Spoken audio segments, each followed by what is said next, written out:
Hello friends, welcome to my YouTube channel. आज ये video reasoning के एक sub topic that is the syllogism पे होने वाला है, जो कि स्टेटमेंट कंक्लूजन टाइप क्वेश्चंस होते हैं, जिसमें दो तीन स्टेटमेंट दिया है और दो तीन कंक्लूजन्स दिए रहते हैं। आपको फाइंड करना होता है कि कौन से कंक्लूजन्स उस स्टेटमेंट के अकॉर्डिंग ट्रू है। तो वो क्वेश्चन मैं कराने वाला हूँ। वीडियो लगभग 1 घंटा 15 मिनट के करीब होने वाला है। मेरा फॉर्मेट आप जानते हैं मेरे वीडियो का। मैं जनरली जो सी सेट के PYQs है 1995 से 2023 तक का, उसको मैं कवर कराता हूँ। साथ में ऐसे कवर कराता हूँ कि सीसेट के सब सिलेबस एज वेल एज जो इंपॉर्टेंट कंसेप्ट्स है वो सब कवर हो जाने चाहिए। और इस टॉपिक से आप 3 से 4 क्वेश्चन एक्सपेक्ट कर सकते हैं आने वाले सीसेट 2024 में। और मेरे चैनल को आप सब्सक्राइब कर लीजिए। जो नए लोग आए हैं उसके लिए एडिशनल इन्फॉर्मेशन है कि जैसे मैंने अपने चैनल पे 4 मैराथन वीडियो डाला हुआ है। एक PNC प्रोबेबिलिटी का, एक नंबर सिस्टम का, एक logical reasoning, and the last जो मैंने 2-3 दिन पहले डाला था, time and work and time speed and distance, दोनों को क्लब करके मैंने डाला था। और इस मैराथन सेशन लगभग 10-10 घंटे का है और लास्ट वाला 3 घंटे या 4 घंटे का अप्रॉक्स का है। तो वो आप देख सकते हैं।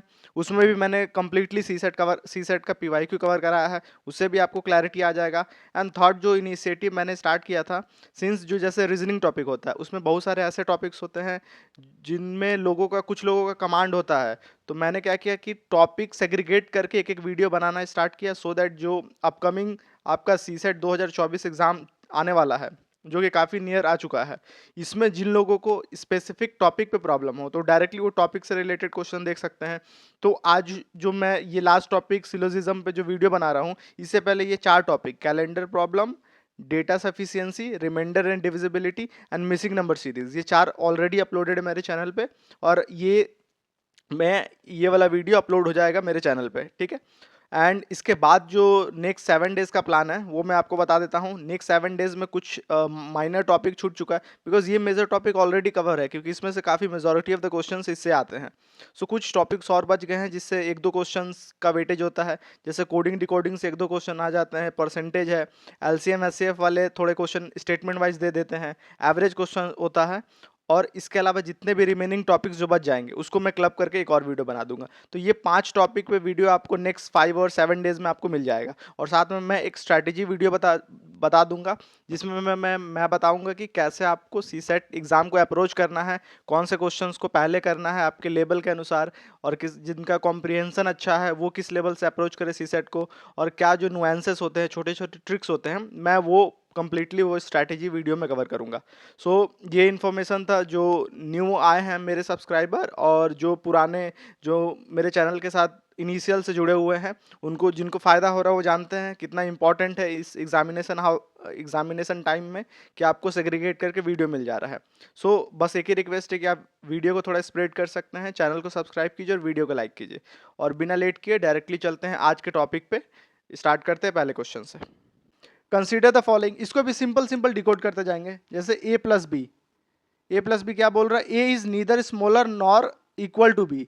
तो ना तो ए स्मॉलर है ना इक्वल है, मतलब ए ग्रेटर देन बी होगा। नेक्स्ट ए माइनस बी, ये है A is not greater than B. A अगर A is not greater than B, A greater नहीं है तो ये ए स्मॉलर और इक्वल टू बी होगा।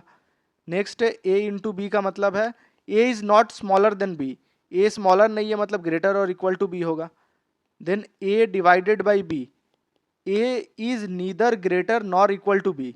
तो ए ना तो बड़ा है ना इक्वल है, मतलब ए छोटा होगा बी से। एंड लास्ट है जो ए प्लस माइनस बी, क्या लिखा हुआ है, A is neither smaller nor greater, मतलब ए ना तो स्मॉलर है ना ग्रेटर है, इसका मतलब ए और बी बराबर होगा। ये हम लोग ने डिकोड करके निकाल लिया। अब हमारा स्टेटमेंट देखेंगे क्या है। पहला स्टेटमेंट है P इंटू क्यू, तो डायरेक्टली लिखेंगे P इंटू क्यू, ये वाला होगा, मतलब P is greater than equal to Q. ठीक है, क्लियर है। सेकेंड है P माइनस टी, तो माइनस टी ये वाला पार्ट होगा, A minus B. So P is less than equal to B, sorry T है यहाँ। So P is less than equal to T. ठीक है, ये दो स्टेटमेंट है। फिर और दो स्टेटमेंट क्या है, T divided by R. T divided R मतलब यहाँ होगा T less than R. Fourth statement है R प्लस माइनस एस, तो लास्ट वाला इन्वोक होगा, मतलब R is equal to S. अब देखिए, और हमें निकालना क्या है, पूछा क्या गया है, कंक्लूजन को भी लिख लेते हैं। First conclusion and second conclusion. First conclusion है q प्लस माइनस टी, इसका मतलब है q is equal to T, ये वाला पार्ट। एंड सेकंड है s प्लस क्यू, ये वाला पार्ट है, a प्लस बी वाला, मतलब s is greater then q। ठीक है, ये दो कंक्लूजन है। अब देखते हैं कौन सा कंक्लूजन फॉलो हो रहा है। तो सबसे पहले हम लोग क्या देखेंगे, ये दो हमारा जो निकला है इसमें p कॉमन है, तो हम क्या कर सकते हैं कि फर्स्ट वाले में हमको पता है कि p greater than equal to q है, और सेकंड पता चल रहा है कि t greater than is equal to p है, तो t को यहाँ ले लेंगे, greater than is equal to p। तो ये हमारा ये दो को क्लब करके आ गया। अब ये दो को क्लब करेंगे तो क्या आएगा, t is greater than r और r is equal to s, ये सिंपल आ गया। अब हम यहाँ से अब हमें q और t में निकालना है, ठीक है। सो q और t का रिलेशन देखते हैं हम लोग निकाल पा रहे हैं कि नहीं। पहला इक्वेशन है q is equal to T है कि नहीं। सो q यहाँ है, t यहाँ है, ठीक है। सो ये जो कंक्लूजन है ये यूनिवर्सल कंक्लूजन है, ऐसा नहीं कि एक केस में अगर हो जा रहा तो हम लोग डायरेक्टली बोल सकते हैं, ठीक है। हमें ऐसा केस ऐसे निकालना है जिसमें q not equal to T है। मान के चलिए हम एग्जांपल एक ले लेते हैं, t का वैल्यू 10 ले लेते हैं, p का वैल्यू 8 ले लेते हैं और q का वैल्यू 6 ले लेते हैं, ठीक है। तो ये स्टेटमेंट सेटिस्फाई कर जा रहा है कि t मतलब 10 greater than equal to p मतलब ग्रेटर देन 8 ग्रेटर देन 6। इसका मतलब है ये वाला जो हम लोगों ने कंडीशन लिया ये स्टेटमेंट सेटिस्फाई कर रहा है। और हम लोगों ने देखा है कि q is equal to T है, लेकिन यहाँ पर q और t का वैल्यू q को 6 लिए हैं, t को 10 लिए हैं, मतलब पहला वाला कंक्लूजन है वो गलत हो जाता है। आप लोग ये सोच रहे होंगे कि ये जो दो इक्वल टू पार्ट है केवल हम इक्वल टू भी कर सकते हैं, मतलब एक सिनेरियो ऐसा आएगा जहाँ t is equal to p is equal to q है, ये भी एक सिनेरियो आ सकता है। लेकिन जब कंक्लूजन का बात आता है तो हमें हर सिनेरियो देखना पड़ता है कि ये जो कंडीशन हम देख रहे हैं वो कोई भी सिनेरियो को वॉयलेट नहीं करना चाहिए, लेकिन ये वॉयलेट कर जाएगा क्योंकि इक्वल ग्रेटर देन का पार्ट है, तो पहला कंक्लूजन ट्रू नहीं होगा। अब आते हैं हम लोग सेकंड कंक्लूजन पे, जो कि क्या लिखा है, S is greater then Q, ठीक है। अब एस और क्यू में स्टैब्लिश करना है, तो एस हमारा यहाँ है और क्यू यहाँ है, तो हम ये जो स्टेटमेंट है ये पहला और ये दूसरा, इन दोनों को क्लब करना होगा। जब इन दोनों को क्लब करेंगे तो देखिए ध्यान से देखिए क्या आ रहा है।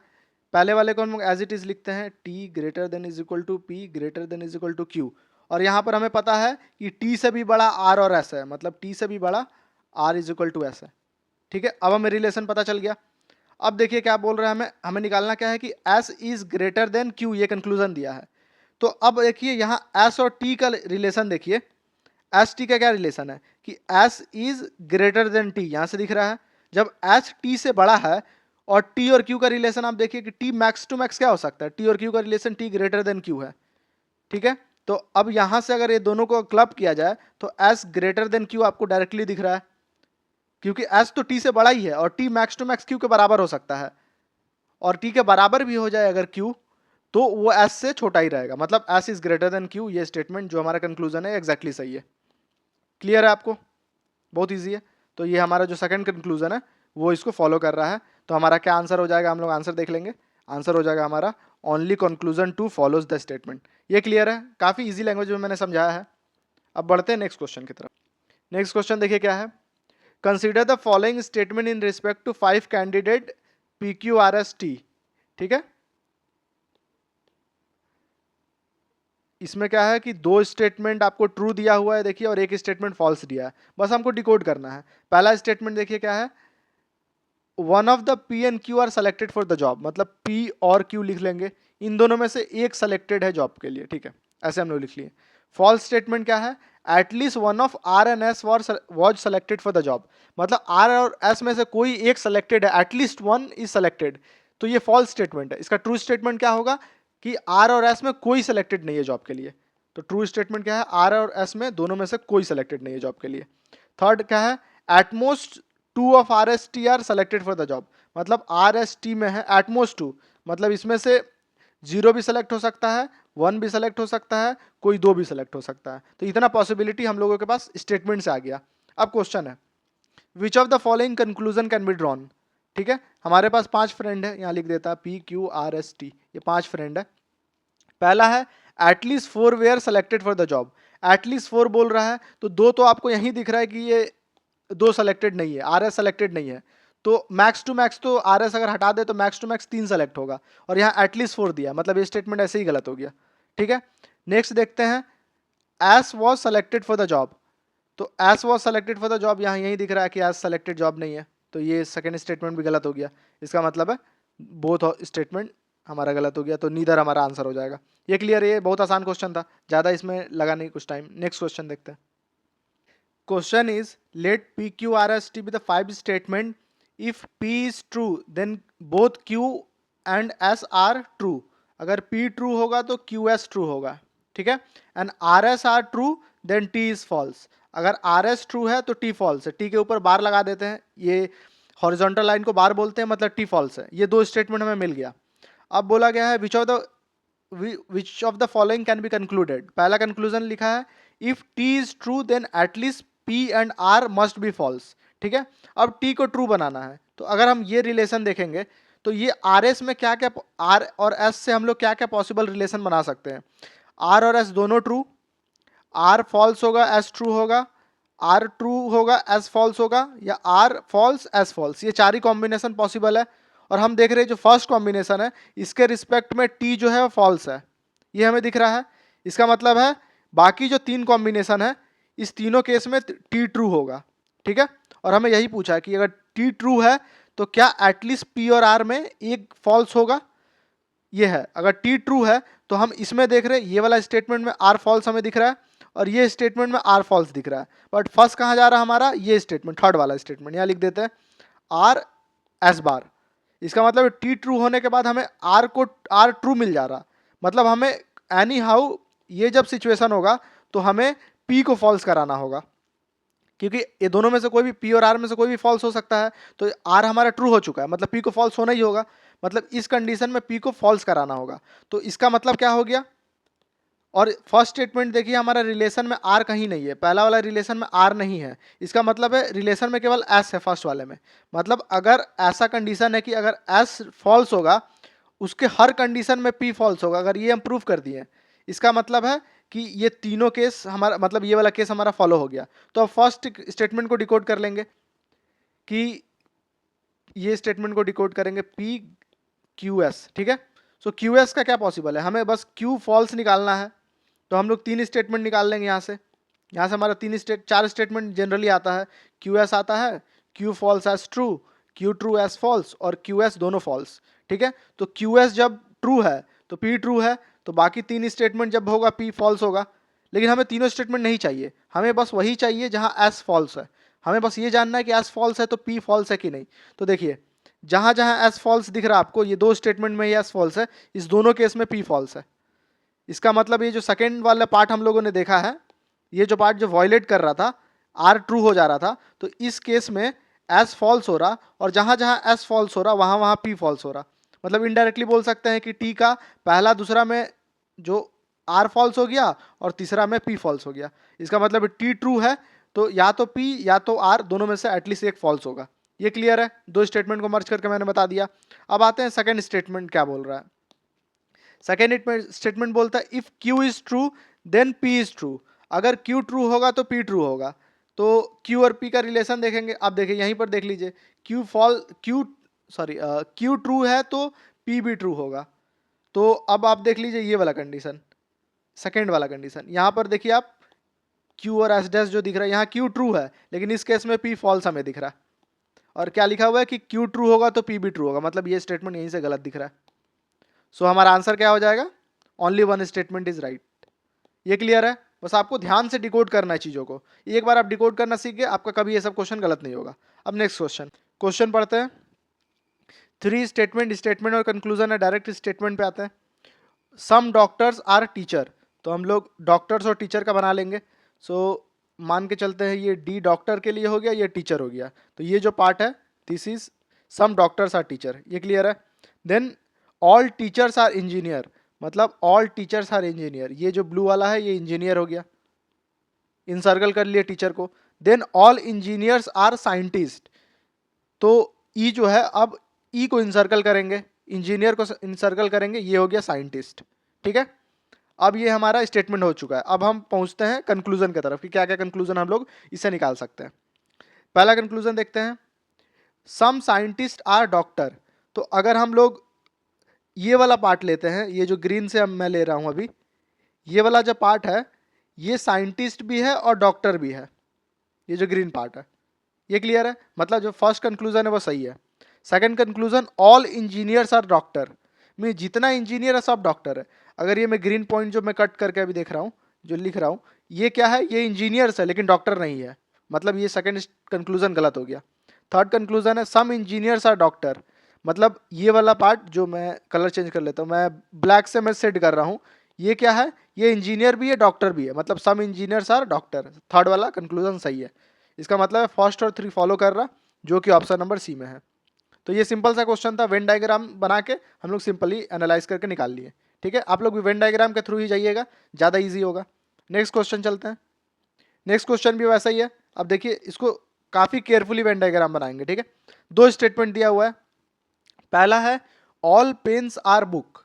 ठीक है, मतलब जितने भी पेन है वो बुक है, तो पेन ये हो गया, और बुक के लिए हम लोग रेड ले लेते हैं, दिस इज बुक। ठीक है, ये बी और दिस इज पेन। ठीक है, नेक्स्ट है no chair is a pen, मतलब no chair is a pen. अब चेयर के लिए चेयर और पेन में कॉम्बिनेशन बता दिया गया है कि चेयर और पेन एक्सक्लूसिव, मतलब दोनों में कोई भी कॉमन नहीं है। लेकिन बुक से नहीं बताया गया है कि चेयर का कॉम्बिनेशन बुक से क्या है, तो हम दो कंडीशन लेंगे। पहला तो मान के चलिए ये चेयर हो गया सी, सी चेयर जो है वो कंप्लीटली बुक से अलग है, बुक से भी उन लोग उसका कोई कॉम्बिनेशन नहीं है। और दूसरा हम लोग केस ले लेंगे जहां पर, एक मिनट रुकिएगा, जहां पर बुक और चेयर का इंटरसेक्शन ले लेंगे। ठीक है, क्योंकि जो सेकंड स्टेटमेंट है हमारा, यहां दिया है no chair is a pen, chair और पेन का केवल रिलेशन दिया है, तो चेयर और पेन का रिलेशन हम लोग बना लिए कि उन दोनों में टचिंग नहीं होगा, कोई भी क्रॉस सेक्शन नहीं होगा। लेकिन चेयर और बुक का हमारा नहीं दिया हुआ है, तो इसलिए हम लोग दो केस लेके चलेंगे। दिस इज केस वन, जहां चेयर और बुक में कोई कॉमन नहीं है, और केस टू जहां चेयर और बुक में कुछ कॉमन पार्ट है, ये वाला पार्ट। ठीक है, अब आते हैं कंक्लूजन पे, एक एक करके कंक्लूजन देखते हैं। फर्स्ट कंक्लूजन है ऑल चेयर्स आर बुक। तो यहां से डायरेक्टली दिख रहा है कि अगर फर्स्ट केस में ही देख रहे हैं तो चेयर्स और बुक तो अलग है, मतलब पहला स्टेटमेंट कंक्लूजन ऐसे ही गलत हो गया। सेकंड है सम चेयर्स आर पेन, तो चेयर और पेन यहीं पर दिख रहा है कि इसमें कोई भी पॉइंट लेंगे चेयर में तो वो पेन होगा नहीं, मतलब सेकंड कंक्लूजन भी गलत है। थर्ड है ऑल बुक्स आर चेयर, तो देखिए चेयर और बुक का फर्स्ट केस में ही तीनों गलत, तीसरा भी गलत हो गया क्योंकि बुक्स अलग है चेयर अलग है। फोर्थ कंक्लूजन है no chair is a book, तो अगर फर्स्ट केस देखेंगे तो यहाँ दिख रहा है कि कोई भी चेयर यहाँ पर आप कंसीडर कर ले तो ये कोई बुक नहीं होगा। लेकिन सेकंड केस में देखेंगे जो ये वाला पार्ट है जो अभी ग्रीन से कर रहे हैं, ये चेयर भी है बुक भी है, मतलब no chair is a book जो कंडीशन है ये भी गलत हो गया, क्योंकि यहाँ वाला जो पार्ट है ये बुक भी है चेयर भी है, मतलब कंक्लूजन 4 भी गलत हो गया। हम लोगों ने देखा कंक्लूजन 1 2 3 पहले केस में ही गलत हो गया था, लेकिन कंक्लूजन 4 पहले केस में पास हुआ, केस 2 में गलत हो गया। तो ओवरऑल देखेंगे कि सब केस में पास होना चाहिए। तो कंक्लूजन 4 सेकंड केस में फेल हो गया, मतलब कंक्लूजन 4 भी एग्जैक्ट कंक्लूजन नहीं है। तो आंसर क्या हो जाएगा, कि आंसर हो जाएगा हमारा इसका D, none of the conclusion follow. तो ये सब क्वेश्चन को ऐसे सॉल्व करते हैं, ये क्लियर हो गया होगा आप लोगों को। अब बढ़ते हैं नेक्स्ट क्वेश्चन की तरफ। फर्स्ट लिखा है सम ग्रीन्स आर ब्लू, तो हम लोग ले लेंगे ब्लू, सेम कलर में ले रहा हूं, आपको क्लियर हो जाएगा। This is green, this is blue, so ये जो पार्ट है ये सम ग्रीन्स आर ब्लू है। ठीक है, some blues are black, some, sorry ये ब्लू है तो मैं ब्लू लिख ही देता हूँ, सम ब्लूज आर ब्लैक। तो अब ब्लू और ब्लैक के बारे में बोल दिया गया है कि ब्लू और ब्लैक, ये ब्लैक है, सो ये जो पार्ट है ये सम ब्लूज और ब्लैक है। लेकिन ब्लैक और ग्रीन के बारे में रिलेशन नहीं बताया गया है, ब्लैक और ब्लू के बारे में रिलेशन बताया गया। तो हमारा केस 1 ये हो जाएगा जिसमें हम लोग केवल ब्लू से इंटरसेक्शन लिए हैं, और केस 2 जो हम लोग लेंगे, केस 2 हम लोग ऐसे ड्रॉ कर सकते हैं, मैं थोड़ा जल्दी ड्रॉ कर देता हूँ। केस 2 हमारा ऐसा कुछ हो सकता है कि जो ब्लैक है वो दोनों से इंटरसेक्ट करेगा, क्योंकि ग्रीन से तो रिलेशन हमारा दिया नहीं है, तो ये दोनों से हम इंटरसेक्ट करा दिए। ठीक है, ये केस 2 हो गया। अब चलते हैं एक एक कंडीशन पे, एक एक कंडीशन देखेंगे कौन सा कंडीशन हमारा इसमें फॉलो कर रहा है। पहला कंक्लूजन क्या है, some greens are black. So some greens are black, अगर केस 1 देखते हैं तो कोई भी ग्रीन, देखिए ये ग्रीन वाला सर्कल जो है, कहीं भी ग्रीन में ब्लैक नहीं, ब्लैक अलग है ग्रीन अलग है, मतलब पहला कंक्लूजन फर्स्ट केस में ही गलत हो गया। Second, no green is black, अगर ऐसा बोल रहा नो ग्रीन इज ब्लैक, तो आप सेकंड सिनेरियो देखिए, सेकंड केस में पहला कंडीशन में तो सही है कि नो ग्रीन इज ब्लैक, ये केस पास हो जा रहा है, लेकिन सेकंड केस जो है, ये वाला जो पार्ट मैं रेड से कर रहा हूँ, ये देखिए ग्रीन भी है ब्लैक भी है, मतलब सेकंड कंक्लूजन भी यहाँ फेल हो गया। Third conclusion all green are black, ये तो फर्स्ट केस में ही गलत हो जा रहा, ग्रीन इधर है ब्लैक इधर है, कोई इंटरसेक्शन नहीं है, ये गलत हो गया। फोर्थ है ऑल ब्लैक्स आर ग्रीन, तो ये वही बात है, ब्लैक इधर है ग्रीन इधर है, मतलब फोर्थ भी गलत हो गया। इसका मतलब चारों कंक्लूजन गलत है, ऑप्शन हो जाएगा नीदर कंक्लूजन 1 2 3 4 फॉलोज। सो ये क्लियर है, जितना केस होगा आपको हर केस बनाना होगा, दो केस से अलग अलग बना दे रहा हूँ। अगर ऐसा मान के चलिए 5 और 6 केस अगर हो तो एक ही डायग्राम में मैं बनाना सिखाऊंगा नेक्स्ट, अगर ऐसा क्वेश्चन आता है तो, ठीक है। तो ये क्लियर है। अब नेक्स्ट चलते हैं। नेक्स्ट क्वेश्चन है half of the villagers of a certain village have their own houses. तो ठीक है, मान के चलते हैं 100 विलेजर्स है, मैं 100 वाला रेफरेंस लेके आपको बहुत बार बताया हूँ। 100 में जितना डेटा पॉइंट है उसको हम एक फॉर्मेट में लिखेंगे। Half of the villagers have their own houses, मतलब इसमें 50 के पास एच फॉर हाउस, 50 के पास NH, मतलब नो हाउस। इसी फॉर्मेट में मैं कराता हूँ क्वेश्चंस। अगर मेरे चैनल को आप फॉलो कर रहे होंगे तो आपको पता होगा, ये क्वेश्चन रिपीटेड है, ये क्वेश्चन नंबर सिस्टम में भी आया हुआ है। वो वीडियो भी नंबर सिस्टम का भी मैराथन सेशन मैंने कराया है, जो लगभग 10 घंटा 11 मिनट का है, मेरे चैनल पे वो जाके वहाँ से आप देख सकते हैं। नेक्स्ट डेटा क्या है इसमें है 1/5 of the villager cultivate paddy. So इस 100 में सेकंड डेटा है 1/5, मतलब 20 पैडी कल्टिवेट करते हैं और 80 not cultivated paddy NP। Next है 1/3 of the villagers are literate. So next third data क्या है 1/3 आर लिटरेट, इसका मतलब है 100/3 लिटरेट है, मतलब 100/3 लिटरेट है, और इलिटरेट कितना है 200/3, जो भी वैल्यू आएगा ये लिटरेट ये नॉन लिटरेट, ठीक है। नेक्स्ट है 4/5 of the villagers are under 25 year of age. 4/5 इसका मतलब है 80, 4/5 ऑफ 100 80 होता है, तो 80 नंबर ऑफ विलेजर्स है जो अंडर 25 है, अंडर 25 ईयर ऑफ एज, और मतलब 20 जो होंगे वो 25 साल से 25 या 25 साल से आगे होंगे। ये हमारे पास डेटा आ गया है, ठीक है। अब हम लोग देखते हैं क्या पॉसिबल है, क्या इसमें से ऑप्शन हमारा सही है। फर्स्ट है all the villagers who have their own house are literate, कि जितने भी विलेजर्स है जिसके पास अपना ओन हाउस है वो लिटरेट है। पहले लिटरेट को हम लोग एक फ्रैक्शन में ही निकाल लेते हैं, क्योंकि मैंने 100 मारा है इसलिए ये फ्रैक्शन में आया है। एग्जैक्टली अगर आप जितना नंबर ऑफ डेज होगा उस हिसाब से ये इंटीजर वैल्यू आएगा, बट आप कैलकुलेशन पर्पस के लिए कर सकते हैं। तो 100/3 लगभग 33.33 आता है, तो ये लगभग 66.66 हो जाएगा, ठीक है। तो अब बोला गया है कि all the villagers who have their own house are literate, मतलब 50 विलेजर्स है जिनके पास वो अपना हाउस है वो लिटरेट होंगे। तो 50 लिटरेट हो सकते हैं कि नहीं, क्योंकि हमारे गांव में केवल 33 ही लिटरेट है और 50 के पास हाउस है, तो 50 के 50 लिटरेट हो ही नहीं सकते, तो पहला स्टेटमेंट गलत हो गया। नेक्स्ट है some villagers under 25 year of age are literate. तो हम क्या करेंगे ना कि जितने भी हम लोग इसके अपोजिट दिखाना कोशिश करेंगे कि जितने जो 25 ईयर से अंडर बोला है, तो जितने भी 25 ईयर से ऊपर या बराबर है इसको लिटरेट दिखाएंगे। तो मान के चलिए 20 के 20 लिटरेट है, तो अगर 33 टोटल लिटरेट है और ये 25 साल से ऊपर है, तो अभी भी गांव में 13.33 लिटरेट बचे हैं, और ये 13.33 कहाँ से आएगा, less than 25 year of age से, मतलब ये 80 से आएगा। मतलब some villagers under 25 year of age are literate, मतलब ये एग्जैक्टली सही है, क्योंकि अगर हम वर्स के सिनेरियो भी ले रहे हैं तो 13.33 जो है, मतलब 13 लगभग 25 साल से कम उम्र वाले विलेजर्स लिटरेट है, मतलब बी ऑप्शन हमारा यहीं से सही हो गया, ठीक है। आपको आगे सॉल्व करने की जरूरत नहीं है, मैं आगे लेकिन आपको इन्फो पर्पस के लिए बता देता हूँ। थर्ड देख लेते हैं only half of the villagers who cultivate paddy are literate, ठीक है। सो पैडी कितने कल्टिवेट कर रहे हैं, पैडी 20 कल्टिवेट कर रहे हैं, तो मान के चलिए लिटरेट को हम रख ले रहे हैं only half of the villagers who cultivate paddy are literate. तो ये सिंपल है कि मान के चलिए कि 33 लोग लिटरेट है, और हम मान ले रहे हैं कि 80 में जो नॉन पैडी कल्टिवेट करते हैं यही लिटरेट है, तब तो ये 0 हो जाएगा यहाँ पर, तो ये हाफ का केस भी नहीं बनता। नेक्स्ट देखते हैं no villagers under 25 year of age have their own house.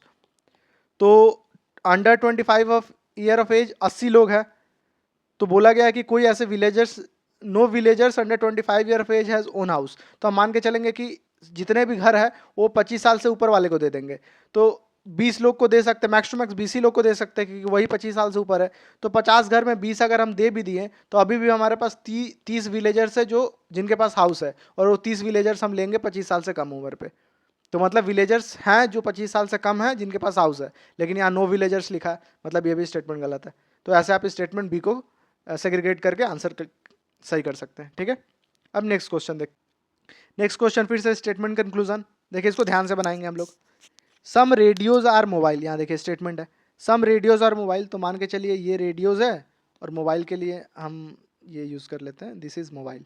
So M for mobile and R for radios. Then all mobiles are computer, so computer के लिए हम लोग ब्लैक यूज़ कर लेते हैं। ऑल मोबाइल्स आर कंप्यूटर, मतलब ये mobile को इंसर्कुलेट कर लेगा, तो ये C for computer. Then some computer are watches, तो यहाँ एक ट्रिकी पॉइंट है, सम कंप्यूटर आर वॉचेस, मतलब कंप्यूटर और वॉच का हम लोगों को रिलेशन दे दिया है, लेकिन कंप्यूटर और मोबाइल का, कंप्यूटर और रेडियो का ये रिलेशन हमें दिया नहीं गया है।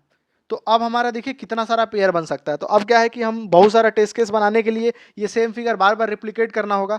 तो मैं क्या करूँगा कि रिप्लिकेट नहीं करूँगा, इसी फिगर में सब केस 1 केस 2 करके लिख दूंगा। तो सबसे पहले हमारा क्या कंडीशन फॉलो करवाना है कि कंप्यूटर आर वॉचेस, मतलब कंप्यूटर और वॉच का इंटरसेक्शन लेना है। मतलब पहला क्या करेंगे, पहला ये हो सकता है कि कंप्यूटर और वॉच का इंटरसेक्शन ऐसे हो सकता है। ठीक है, सेकंड क्या होगा कि ये वाला जो केस है मोबाइल को भी हम इंक्लूड कर लेंगे। थर्ड वाला केस है ये देखिए कंप्यूटर और वॉच, ये भी इंक्लूड हो जाएगा। इस केस में आपका ये सी कंप्यूटर भी इंक्लूड हो रहा और आर फॉर रेडियोज भी इंक्लूड हो रहा। और एक केस जो बनेगा वो केस बनेगा ये वाला केस देखिए, जिसमें ये W फॉर वॉच, तो इसमें क्या हो रहा, मोबाइल, कंप्यूटर और रेडियो तीनों इंक्लूड हो रहा, मतलब 4 केस बन रहा है। ये पहला number case number 1, case number 2, case number 3, case number 4। Generally अगर समझाने बुक्स वगैरह में देखेंगे तो इसका 4 डायग्राम बनेगा। मैंने पेन कलर चेंज किया इसलिए चारों डायग्राम को क्लियरली दिख रहा है। अब इसी में हम सब टेस्ट केस चेक करेंगे क्योंकि एग्जाम में 4 डायग्राम का तो आपको समय नहीं मिलेगा, तो आपको इसी में सब टेस्ट केस चेक करना होगा। तो अब टेस्ट केस चेक करते हैं, कंक्लूजन चेक करते हैं। सर्टेनली, ये वर्ड ध्यान रखिएगा, जहां भी सर्टेनली है मतलब कोई भी एक कंडीशन आपको वॉयलेट किया मतलब आप वहीं पर आंसर गलत कर देंगे कि सर्टेनली आपका ये पॉसिबल नहीं है। सो पहला देखते हैं, certainly some radios are watches. ठीक है, हम गारंटी से बोल सकते हैं कि सम रेडियोज आर वॉचेज है। तो अगर हम लोग केस नंबर, अगर हम लोग रेडियोज को यहाँ लेते हैं जो मैं मार्क कर रहा हूँ, और केस नंबर कोई भी केस नंबर ले लेंगे, तो ये रेडियोज वॉच है ही नहीं।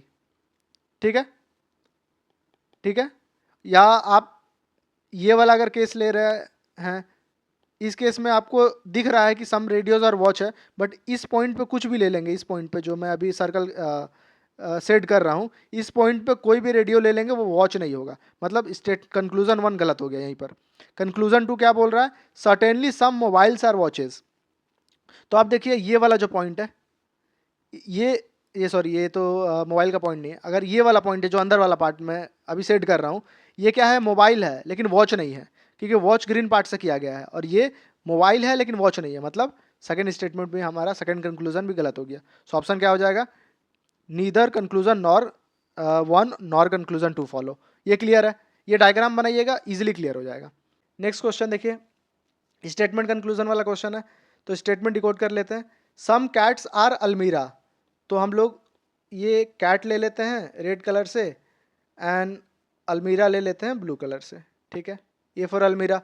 सम स्टेट अलमीरा, तो ये शायद मिस्टेक से स्टेट लिख दिया। सम अलमीरा आर चेयर, सो सम अलमीरा आर चेयर है, तो अब दो कंडीशन यहाँ बनेगा। मैंने बताया था कि एक ही वेन डायग्राम में दो कैसे बना सकते हैं, तो यहाँ अलमीरा और चेयर का कॉम्बिनेशन दिया हुआ है, लेकिन अलमीरा और कैट का नहीं दिया हुआ है, तो हम दो बना लेंगे, अलमीरा और चेयर का बना लेंगे, क्योंकि हमें ये पता है कि अलमीरा और चेयर में कॉम्बिनेशन है। ये जो पार्ट है बीच वाला, ये अलमीरा और चेयर का है, लेकिन ये भी जो पार्ट, हम ये वाला भी तो केस ले सकते हैं, इसमें भी अलमीरा और चेयर कॉम्बिनेशन बन रहा है, तो ये ऐसे हो गया। ठीक है, नेक्स्ट है ऑल चेयर्स आर टेबल, तो चेयर को क्या करेंगे, इंसर्कल कर लेंगे टेबल के अंदर।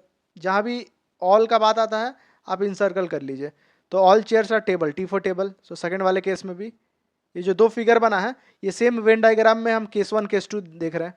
This is case 1 and this is case 2। अब कंक्लूजन हम केस 1 केस 2 दोनों लेके चेक करेंगे, जहाँ पर कंक्लूजन फॉलो होगा वो हम लोग आंसर कर देंगे। ठीक है, अब देखते हैं कंक्लूजन क्या क्या फॉलो हो रहा है। सो सबसे फर्स्ट देखते हैं, सर्टेनली सम अलमीरा आर टेबल, ये ज़्यादा डिम हो गया। सो फर्स्ट इज सर्टेनली, यहाँ वर्ड है सम अलमीराज आर टेबल। तो आप देखिए टेबल क्या है। पहला केस में अगर देखते हैं, अगर हम फर्स्ट केस अगर देखते हैं तो फर्स्ट केस में अगर सर्टेनली आप बता सकते हैं, अगर ये वाला पार्ट ले लेंगे, यहाँ वाला जो पार्ट है जो मैं अभी कलर कर रहा हूँ, तो ये अलमीरा भी है टेबल भी है, कोई भी पार्ट है, पूरा पार्ट अलमीरा भी है टेबल भी है फर्स्ट केस में। तो फर्स्ट केस में तो हम बोल सकते हैं कि certainly almirahs are table. Second case देखते हैं, सेकंड केस में भी अगर ये वाला पार्ट हम ले लेते हैं तो यहाँ भी हम बोल सकते हैं कि अलमीराज आर टेबल, ठीक है। इसका मतलब है फर्स्ट कंक्लूजन हमारा सही हो गया। अब आते हैं सेकंड कंक्लूजन पे, some cats may not be chair, ठीक है। सो फर्स्ट केस में देखेंगे some cat may not be chair, तो फर्स्ट केस में तो बट ऑब्वियस है क्योंकि फर्स्ट केस में हम लोग चेयर वाला पार्ट को अलग ही रखें। यहाँ देखिए चेयर वाला पार्ट ये ब्लैक कलर से है और कैट वाला पार्ट रेड कलर से, तो अब अलग है। तो फर्स्ट केस में तो कोई दिक्कत नहीं है कि some cats may not be chair, तो मे नॉट बी चेयर। लेकिन सेकंड केस में क्या है, अगर ये जो ब्लैक पार्ट से मैं सेट कर रहा हूँ, ये पूरा ब्लैक पार्ट जो है ग्रीन के आगे भी जा सकता है, ये पूरा पार्ट कैट है लेकिन चेयर नहीं है, मतलब some cat may not be chair case 2 में भी सही है। इसका मतलब कंक्लूजन 2 भी हमारा इससे सही आ रहा है। तो हमारा आंसर क्या हो जाएगा, conclusion 1 and conclusion 2 both right, जो कि ऑप्शन नंबर सी है। ये भी आसान क्वेश्चन था, मैंने 2 टेस्ट केस एक में ही डाल दिया। 2 केस एक में डालने से फायदा ये होता है कि आपका जगह भी बचेगा और जल्दी आप सॉल्व भी कर पाएंगे। बट वो याद रखिएगा नीट एंड क्लीन होना चाहिए और आपका कंसेप्चुअल क्लैरिटी होना चाहिए, अदरवाइज डायग्राम गलत बन जाएगा, ठीक है। नेक्स्ट क्वेश्चन देखिए, स्टेटमेंट कंक्लूजन का क्वेश्चन है। पहले स्टेटमेंट को डिकोड करते हैं। ऑल कैट्स आर डॉग, मतलब कैट को अंदर रखते हैं और डॉग को बाहर रखते हैं, ठीक है। ये डॉग, सो ये C for cat, D for dog. All cats are black, so जितने भी कैट है वो ब्लैक है। तो यहाँ देखिए यहाँ 2 केसेस बनेगा, यहाँ मैं सेपरेट ही केस बना रहा हूँ क्योंकि 2 ही है, बिकॉज मैं बहुत जगह अगर 4-5 केस होता है तो मैं उसको एक साथ बना देता हूँ, लेकिन यहाँ 2 है तो मैं 2 ही बना रहा हूँ। सो यहाँ ये C cat and this is dog for D. और बोला गया है सेकंड क्या, ऑल कैट आर ब्लैक। तो देखिए 2 केस हो सकता है, ये वाला ब्लैक वाला जो हम ब्लैक के लिए ही यूज कर रहे हैं, बी फॉर ब्लैक, तो यहाँ से क्या पता चला ऑल कैट आर ब्लैक ऐसे भी हो सकता है, और अगर हम लोग ऐसे इंसर्कल कर दे तो ये भी ऑल कैट आर ब्लैक हो गया, ठीक है। सो हमारा केस 1 हो गया and this will be case 2। अब कंक्लूजन पे आते हैं। तो फर्स्ट कंक्लूजन हम देखते हैं, फर्स्ट कंक्लूजन क्या लिखा हुआ है।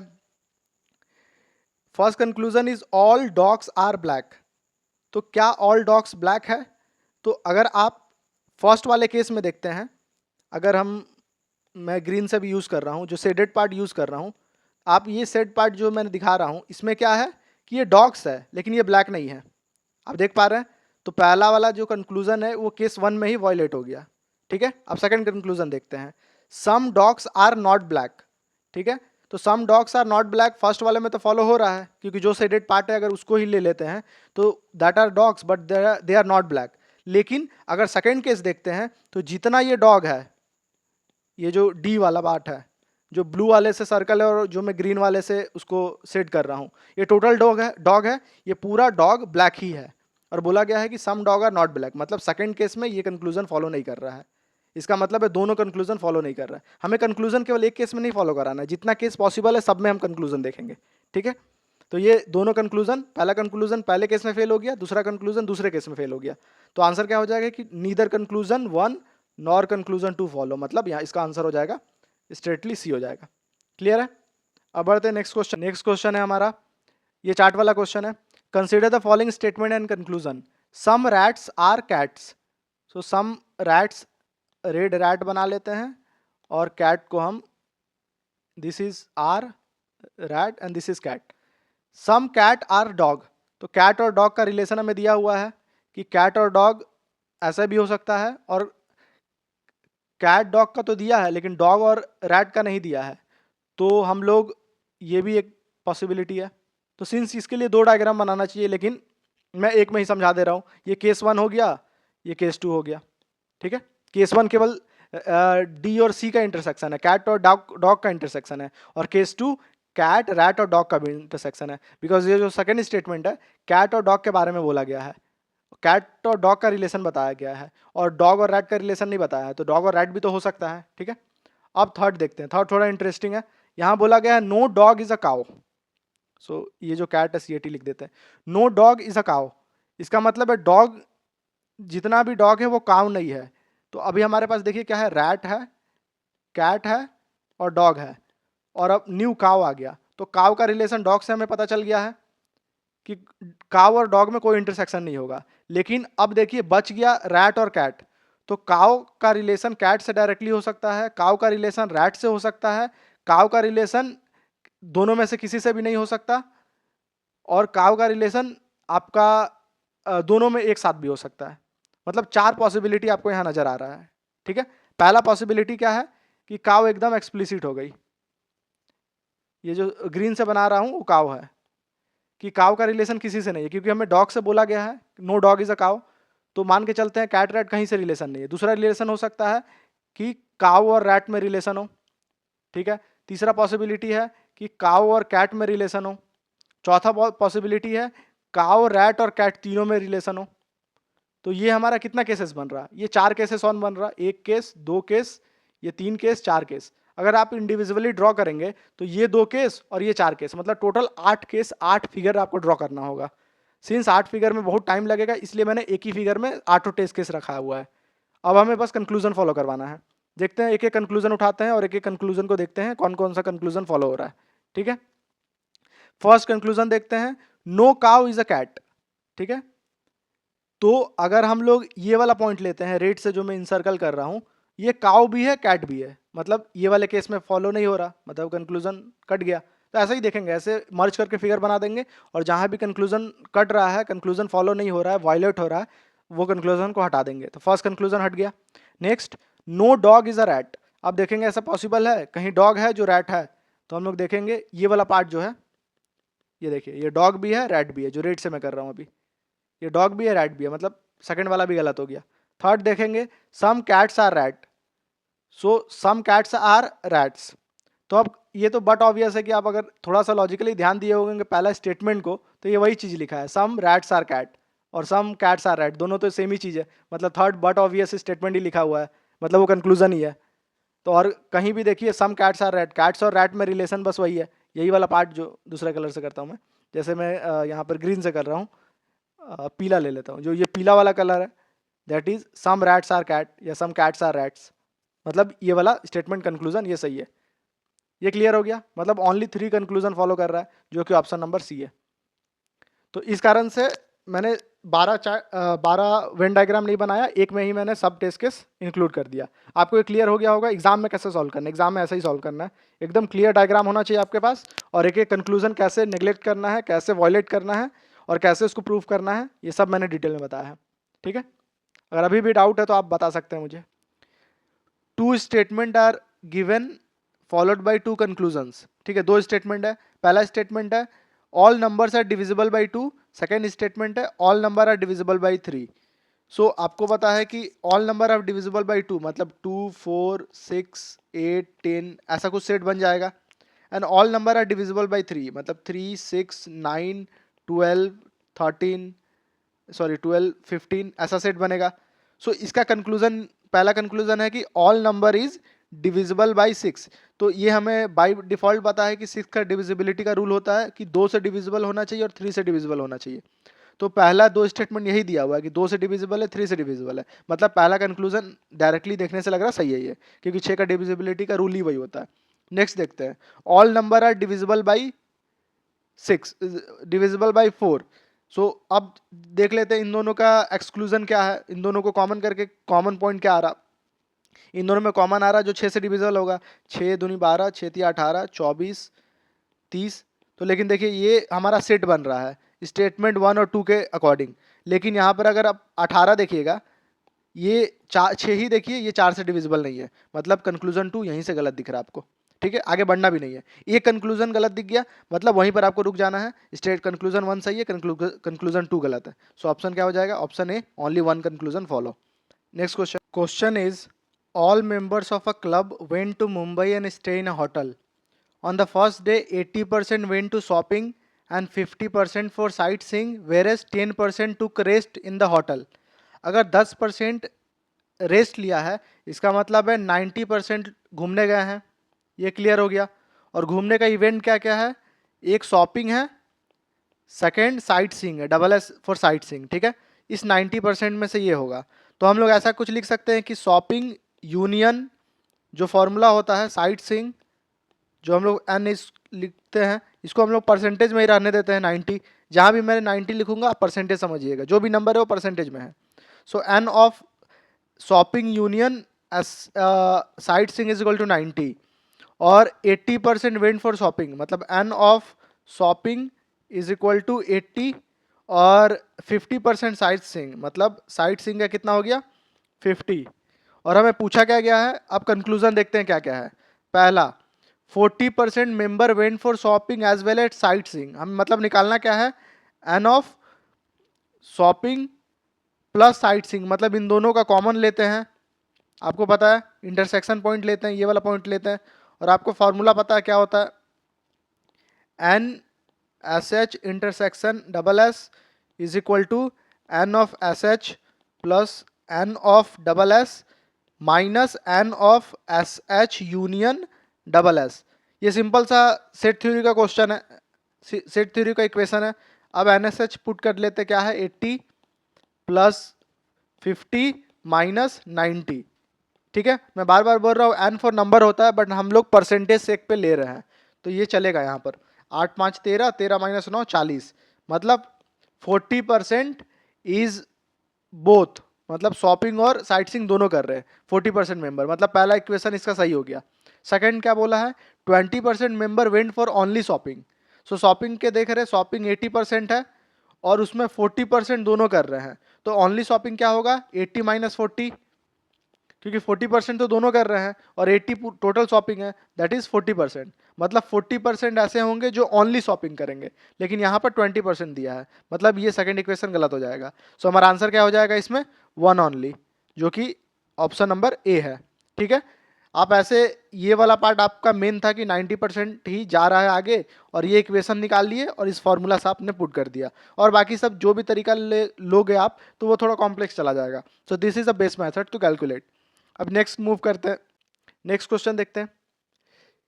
Examine the following statement, all colours are pleasant, ठीक है, some colour are pleasant, no colour is pleasant and some colour are not pleasant. Given that statement 4 is true, what is definitely concluded. अगर statement 4 true है that means some colour are not pleasant, इसका मतलब है some colour are pleasant. ये तो हम बोल सकते हैं। अगर मान के चलिए कुछ कलर है, मान के चलिए कलर का हम डायग्राम बना दिए कि ये पूरा कलर है, कलर का कुछ पोर्शन मान के चलिए कि जो फोर्थ पॉइंट है कि some colour are not pleasant, तो ये एक पोर्शन मान लिए जो हम लोग ब्लू से सेट कर रहे हैं, ये नॉन प्लीजेंट है, क्योंकि फोर्थ स्टेटमेंट को सही मानना है, ट्रू मानना है। तो इससे क्या पता चल रहा है, इससे ये पता चल रहा है फोर्थ को हम लोग ट्रू मान चुके हैं। तो हम लोग क्या क्या कंक्लूजन ड्रॉ कर सकते हैं। पहला कंक्लूजन है 1 एंड 2 आर ट्रू, तो फर्स्ट ट्रू नहीं हो सकता, ऑल कलर आर प्लीजेंट ये हो नहीं सकता, क्योंकि प्लीजेंट वाला पार्ट ये ग्रीन वाला हो जाएगा जो मैं छोड़ रहा हूँ अभी ड्रॉ कर रहा हूँ, ये प्लीजेंट वाला पार्ट है, तो ऑल कलर प्लीजेंट वाला गलत हो जाएगा, तो 1 एंड 2 ट्रू हो ही नहीं सकता। 3 इज ट्रू, 3 क्या है, नो कलर इज प्लीजेंट, ये भी नहीं होगा, बिकॉज ये ग्रीन वाला पार्ट जो है ये प्लीजेंट पार्ट है, ठीक है, तो 3 भी नहीं होगा। 2 इज फॉल्स, 2 है सम कलर आर प्लीजेंट, ये गलत है, क्योंकि हम यही कंक्लूजन तो ड्रॉ कर रहे हैं, some colour are non pleasant का कंक्लूजन ही ड्रॉ कर रहे हैं कि सम कलर आर प्लीजेंट, और यहाँ बोल दिया 2 इज फॉल्स, मतलब ये गलत है, क्योंकि टू ही तो ट्रू है एक। 1 इज फॉल्स, तो 1 इज फॉल्स हमें पता है, 1 इज फॉल्स, ये एकदम एग्जैक्टली सही है, तो हमारा आंसर क्या हो जाएगा, डी। ये one of the easiest question था, बस आपको ड्रॉ करना था, थोड़ा सा समझना था। नेक्स्ट क्वेश्चन मूव करते हैं। नेक्स्ट क्वेश्चन है 5 people ABCD are seated about a round table. Every chair is spaced equidistant from each other. अब स्टेटमेंट देखते हैं क्या है, C is seated next to A, ठीक है। तो पहले हम लोग 5 पोजीशन बना लेते हैं, first, second, third, fourth, fifth. अब हमें बोला गया है, पहला इक्वेशन क्या बोला गया है, C is seated next to A, तो C मान के चलिए यहाँ हम C को फिट किए, ये ए के नेक्स्ट सीट किया है, तो ए यहाँ भी हो सकता है, ए यहाँ भी हो सकता है, ठीक है। जो भी मैं डब्बे के मतलब बॉक्स के बाहर लिख रहा हूँ, मतलब ये पॉसिबिलिटी है, और बॉक्स के अंदर लिख रहा हूँ, मतलब ये फिक्स हो चुका है कि वहीं ही सीट करेगा। अब आगे देखते हैं, A is seated A is seated 2 seats from D. A जो है डी से 2 सीट्स अवे सीट करेगा। तो अगर पहला वाला केस ए लेते हैं, अगर ये वाला ए लेते हैं तो डी को यहाँ सीट करना होगा, अगर ये ए लेते हैं तो डी को 2 सीट्स अवे मतलब यहाँ पर सीट करना होगा। ये क्लियर है? तो डी का भी 2 पॉसिबिलिटी हो गया ए के मुताबिक, तो अभी भी हमें पता नहीं चला है complete sitting. Then B is not seated next to A, मतलब बी जो है वो ए के नेक्स्ट सीट नहीं करेगा। तो अगर ए यहाँ है तो बी यहाँ सीट नहीं करेगा, बी के लिए ये पोजीशन नहीं है, और अगर ए यहाँ पर है तो बी के लिए ये पोजीशन नहीं है, ठीक है। तो हम क्या करेंगे कि अभी हमारा तीनों इक्वेशन से हमें एग्जैक्टली नहीं पता चल रहा, तो अब क्या करेंगे कि एक पर्टिकुलर फिट करके देखेंगे। दोनों सिनेरियो, दोनों केस हम ले लेंगे। पहला केस में हम ए को यहाँ लिख दे रहे हैं, जब ए यहाँ होगा तो डी का पोजीशन 2 के बाद होगा, डी यहाँ होगा। जब डी यहाँ होगा तो B is not seated next to है, तो बी यहाँ हो जाएगा, क्योंकि एक ए के बगल में बी नहीं होगा, और बच गया ए बी सी डी ई बच गया, ठीक है। ये पहला सिनेरियो है। सेकंड सिनेरियो सेम चीज़ हम लोग लिख लेते हैं, जो सेकंड सीटिंग हम लोग सोचे थे। 5 बॉक्सेस बना लेंगे, 1 2 3 4 5। ये 5 बॉक्सेस में जो हमारा फिक्स था ये सी फिक्स था। पहले में हम लोग यहाँ ए फिट किए थे, अब हम लोग यहाँ ए फिट करेंगे। जब यहाँ ए होगा तो डी यहाँ पर हो जाएगा, और डी यहाँ होगा तो बी ए के जस्ट अपोजिट बी नहीं होगा तो बी इधर हो जाएगा, और यहाँ हमारा बी के अलावा क्या बच गया, ई बच गया, तो ई हम लोग यहाँ फिट कर देंगे। ये 2 सिनेरियो हमें आ चुका है। अब क्वेश्चंस देखते हैं। D is seated next to B, D जो है नेक्स्ट टू बी सीट है कि नहीं। सो डी का है हमारा, पहला सिनेरियो में देखते हैं, डी और बी देखिए नेक्स्ट टू नेक्स्ट है, और सेकंड वाले केस में भी डी नेक्स्ट टू नेक्स्ट है। इसका मतलब है पहला स्टेटमेंट सही है। नेक्स्ट देखते हैं, E is seated next to A, E जो है नेक्स्ट टू ए है, ई और ए देखिए नेक्स्ट टू नेक्स्ट है, सेकंड वाले में भी ई और ए नेक्स्ट टू नेक्स्ट है, ठीक है, तो सेकंड वाला भी सही है। थर्ड देखते हैं, D and C are separated by 2 seat. So D यहाँ है, देखिए डी इस ये वाला है, सी इधर है, तो it is separated by 1 seat only, ठीक है, तो ये स्टेटमेंट गलत हो गया। दूसरा में भी देख लेते हैं, D and C is separated by 2 seat.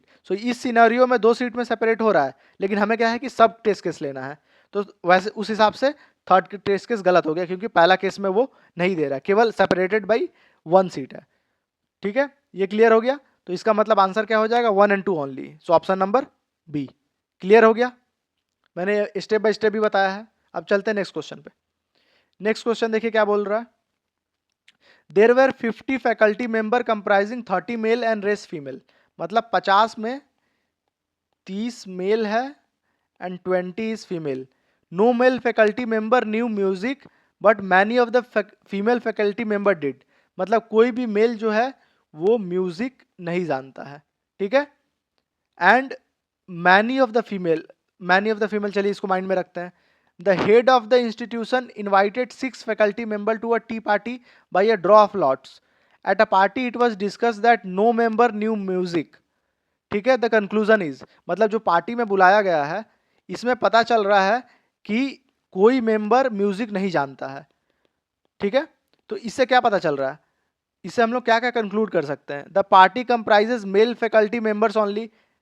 तो क्या ये कंक्लूड कर सकते हैं, एक तरह से कंक्लूजन किया जा सकता है कि क्योंकि मेल फैकल्टी को तो म्यूजिक आता नहीं है, लेकिन ओनली का बात है तो ये नहीं कर सकते, बिकॉज यहाँ पर देखिए जो मैनी वर्ड का जो यहाँ यूज कर दिया गया है कि many of the female no music, मतलब डिड मतलब नो म्यूजिक। तो इसमें क्या है, 20 फीमेल में बहुत सारे ऐसे फीमेल हो गए जो मान के चले एक्स है जो म्यूजिक जानते होंगे, तो 20 - x म्यूजिक नहीं जानते होंगे, तो मतलब ऐसे फीमेल भी होंगे जो म्यूजिक नहीं जानते होंगे, तो ए को कंक्लूड नहीं किया जा सकता है। ये आपको क्लियर हो गया क्यों ए को कंक्लूड नहीं किया। नेक्स्ट देखते हैं, the party comprises only those female faculty member who could not give rendering in the music. तो ओनली फीमेल है तो ये तो हो ही नहीं सकता, मेल तो ऐसे भी आएंगे, तो सेकंड गलत है। The party comprises both male and female faculty member, ये भी गलत है, क्योंकि अगर फीमेल आ गए जिसको म्यूजिक आता है तो गलत हो जाएगा स्टेटमेंट हमारा।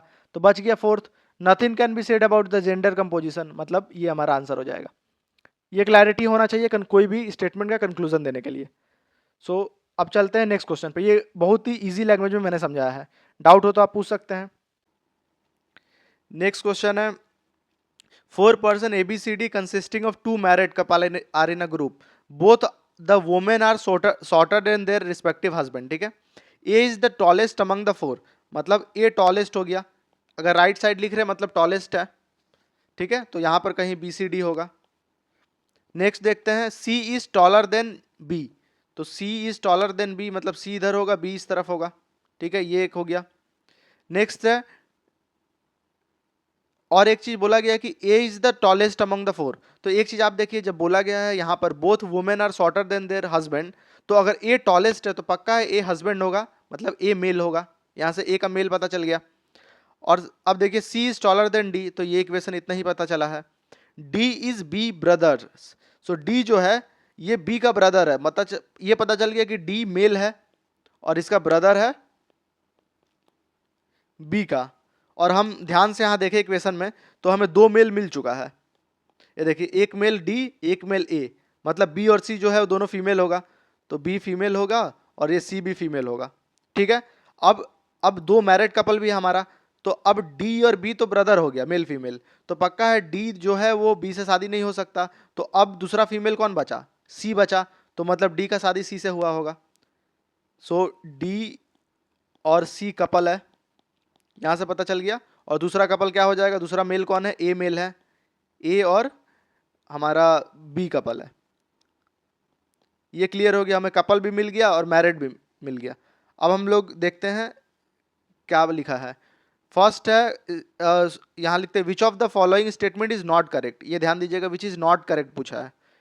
पहला ऑप्शन है all 4 have the family ties, तो आप देख रहे हैं कि डी बी से कैसे रिलेटेड है, ये ब्रदर है, और बी ए से कैसे रिलेटेड है, हस्बैंड है, और सी भी, तो सी क्या है, वाइफ है डी का, मतलब सब आपस में रिलेटेड है, मतलब पहला स्टेटमेंट करेक्ट है। ठीक है, तो ये आंसर नहीं हो सकता। Second, B is the shortest among the 4, बोला गया है कि B is the shortest among the 4, तो एक चीज तो हमें पता चल गया कि ए सबसे बड़ा है, ये क्लियर है, तो ये फर्स्ट इक्वेशन से ए सबसे बड़ा है, तो हम लोग यहां लिख लेते हैं नीचे, ए सबसे यहां बड़ा है। ठीक है, उसके बाद बी सी के बारे में बोला गया, बी सी में सी बड़ा है, और हमें बी के बारे में पूछा है, तो हम लोग अगर सी डी में यहाँ देख लेंगे, ये वाला इक्वेशन जो ये सी डी कपल का मैरिज हुआ है, तो यहाँ से आपको पता है कि जो मेल है, जो हस्बैंड है, वो हमेशा फीमेल से हाइट में ज़्यादा होगा, तो D is always greater than C, right side में लिख रहे हैं हम।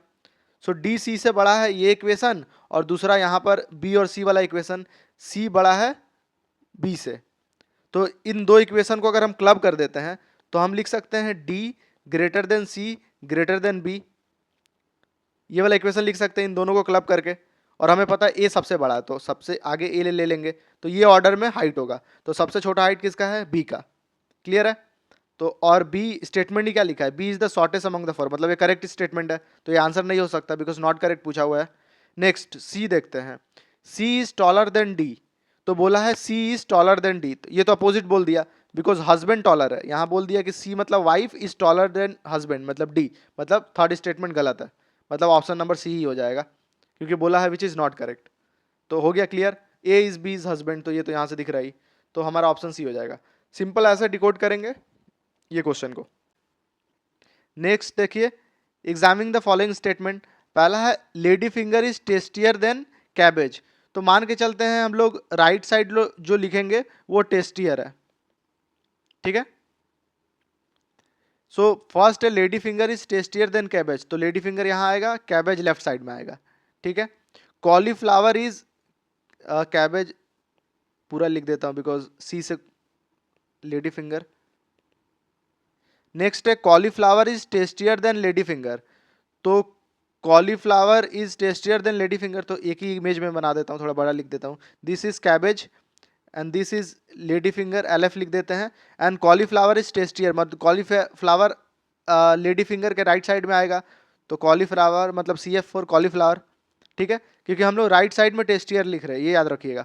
Cabbage is not tastier than peas, जो कैबेज है वो पीज से टेस्टियर नहीं है, इसका मतलब है जो पी है, पीज होगा, ये कैबेज के इस तरफ कहीं होगा। Cabbage is not tastier than peas, इसको अपोजिट में अगर हम रखेंगे तो इसका मतलब है कि peas are tastier than cabbage. तो पी टेस्टियर है मतलब पी कैबेज के राइट साइड में इधर कहीं होगा।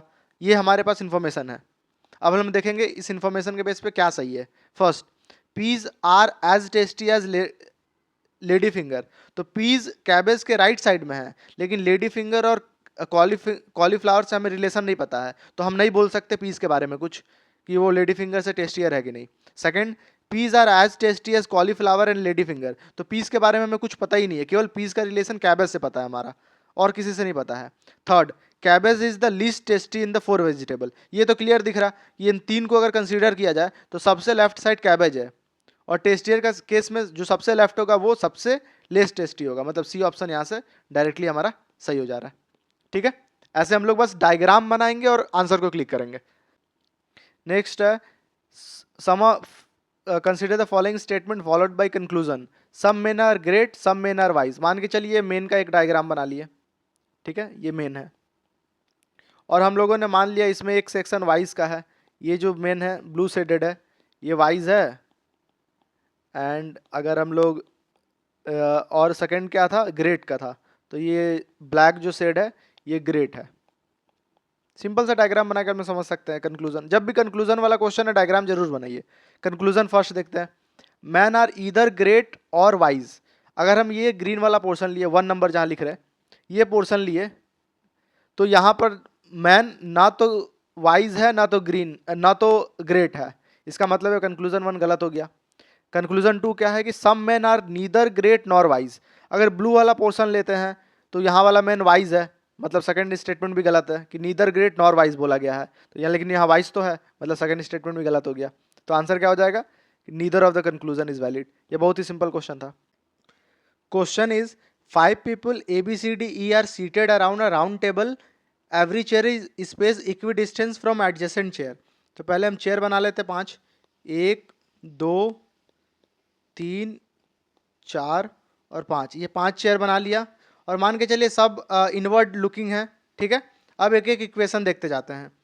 3 इक्वेशन हमें दिया हुआ है, 3 स्टेटमेंट दिया है।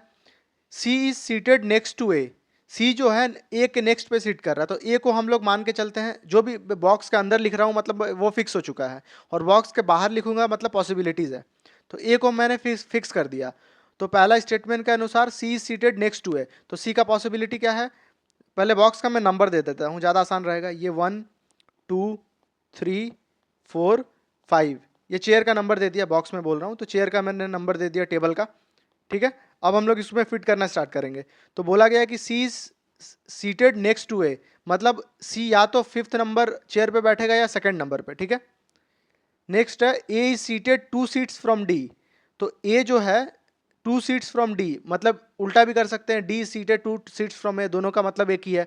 तो डी का क्या क्या पोजीशन हो गया, डी का पोजीशन या तो 4 नंबर पे होगा या 3 नंबर पे डी होगा, तभी ये 2 सीट होगा। या तो अगर इस तरफ से जाएगा तो चौथे नंबर पे, और अगर इस तरफ से जाएगा तो आपका तीसरे नंबर पे डी आएगा। थर्ड स्टेटमेंट क्या है, B is not seated next to A, B जो है ए के नेक्स्ट नहीं सीट करेगा, मतलब बी 5वें नंबर पे और दूसरे नंबर पे नहीं सीट कर सकता। तो बी के लिए क्या क्या बच गया, बी के लिए चौथा नंबर बच गया और बी के लिए तीसरा नंबर बच गया। ये हम लोग फिट कर चुके हैं क्या क्या पॉसिबिलिटी है। अब हम लोग देखते हैं कि which of the following must be true. ठीक है, पहला है D is seated next to B. तो अब देखिए ये जो चौथा नंबर और 5वां नंबर है, इसमें क्या है कि चौथा और तीसरा जो है इसमें डी भी फिट होगा, या तीसरा में डी आएगा या बी आएगा, चौथा में डी आएगा बी आएगा, मतलब इन्हीं दो में डी और बी आने वाला है। और हमारा स्टेटमेंट भी यही लिखा है, D is seated next to B, मतलब बट ऑब्वियस है कि किसी में भी डी बी आए, या इसमें डी आए या इसमें बी आए, या इसमें बी आए या इसमें डी आए, तो ये दोनों तो नेक्स्ट टू ईच अदर होगा, मतलब जो पहला हमारा कंक्लूजन है वो सही है, ये हमेशा ट्रू होगा। ठीक है, अब सेकंड वाले पे आते हैं। सेकंड क्या लिखा है, सेकंड लिखा है E is seated next to A. तो अब सी के लिए देखते हैं, नेक्स्ट टू ए मतलब ई का पोजीशन या तो 5वां होगा या तो सेकंड होगा। ठीक है, तो डी बी तो हम फिक्स कर दिए, मान के चलिए एक लिख भी देते हैं, डी यहाँ है बी यहाँ है, तो अब हमारे पास सी और ई बच गया। और सी का क्या क्या पॉसिबिलिटी है, सी का पॉसिबिलिटी 5वां नंबर पे है और दूसरा नंबर पे है, तो बट ऑब्वियस है कि 5वां और दूसरा किसी पे भी सी रहे, और अगर मान के चलिए सी पांचवा पे चल गया तो ई दूसरा पे हो जाएगा, तो ई तो नेक्स्ट टू ई ए ही है, तो वही बोला है E is next to A, मतलब ये भी इंश्योर है कि हमेशा होगा। और क्वेश्चन क्या है, सेलेक्ट द करेक्ट कोड, मतलब दोनों सही है, तो हमारा यहाँ बोथ 1 और 2 आंसर हो जाएगा। ये क्लियर है आपको? ये आपको डायग्राम बना के इजीली आपको पता चल जा रहा है कि आंसर क्या होने वाला है। नेक्स्ट क्वेश्चन है, examining the following statements, none but the rich can afford air travel. None यहाँ लिखा है, none but the rich can afford air travel, मतलब जितने रिच है वो अफोर्ड कर सकते हैं एयर ट्रैवल। यहाँ अफोर्ड वर्ड यूज किया गया है, एयर बस लिख देता हूँ। एफर्ट का ये मतलब नहीं है कि वो हमेशा जाएंगे ही, याद रखिएगा। एफर्ट कर रहे हैं, केवल रिच एफर्ट कर रहे हैं और कोई नहीं। Some of those who travel by air become sick, मान के चलिए ये एक सर्कल मान लिए जो कि एयर से ट्रैवल कर रहे हैं, इसमें कुछ सीख पड़ रहे हैं। ये मान के चलिए ये जो सेक्शन है, ये इतने बंदे सीख हो गए हैं, ये जो हम लोगों ने शेड किया है ब्लू से, ये सीख हो गए, ठीक है। Some of those who become sick require treatment, तो मान लीजिए 1% जिसको मैं सेट कर रहा हूँ, इसे ट्रीटमेंट रिक्वायर्ड है इतने लोगों को। सो ऐसे फिगर बना लेंगे तो इजीली आंसर हो जाएगा। अब कंक्लूजन पे आते हैं कि कंक्लूजन क्या दिया हुआ है। Which one of the conclusion drawn from the above statement, पहला all the richest person travel by air, ये हम नहीं बोल सकते क्योंकि rich person, all richest person afford air, but we can not say कि all the rich person travel by air, वो उनका चॉइस है, वो कैसे भी जा सकते हैं, मतलब पहला कंक्लूजन नहीं हो सकता। Second, those who travel by air become सिक, तो आप मान के चले ये वाला पोर्शन ले रहे हैं जो अभी मैं सेट कर रहा हूँ, ठीक है, ये तो एयर से ट्रेवल है बट ये सीक नहीं हुए हैं, तो सेकंड वाला भी गलत है। थर्ड है all the rich person become seek, ये तो गलत है। ऑल द रिच पर्सन पहले तो एयर में ही ट्रैवल नहीं कर रहे, तो सीक का बात ही नहीं है। मतलब फोर्थ हमारा आंसर हो जाएगा जो कि all those who travel by air are rich, ये एकदम एग्जैक्टली सही है। बिकॉज यहाँ लिखा हुआ है कि जो एयर से ट्रैवल कर रहे हैं वो 100% श्योर है कि रिच है, बिकॉज रिच ही केवल अफोर्ड कर पाएंगे। यहाँ फर्स्ट स्टेटमेंट वही लिखा है, none but rich can afford, तो जो ट्रैवल कर रहे हैं मतलब वो रिच है। अपोजिट ट्रू नहीं है, रिच है तो ट्रैवल कर रही है जरूरी नहीं है, लेकिन जो ट्रैवल कर रहे हो पक्का ही रिच है। तो ये सब थोड़ा कंसेप्चुअल क्लैरिटी आप रखिएगा माइंड में। नेक्स्ट है, ऐसा क्वेश्चन हम लोगों ने किया था लास्ट में जो एयरप्लेन वाला क्वेश्चन था कि रिच कैन अफोर्ड, तो सेम टाइप का क्वेश्चन है, none but students are member of a club, ठीक है, none but a student are a member of a club, केवल स्टूडेंट हो सकते हैं मेंबर ऑफ अ क्लब, मतलब students are member of club, ठीक है।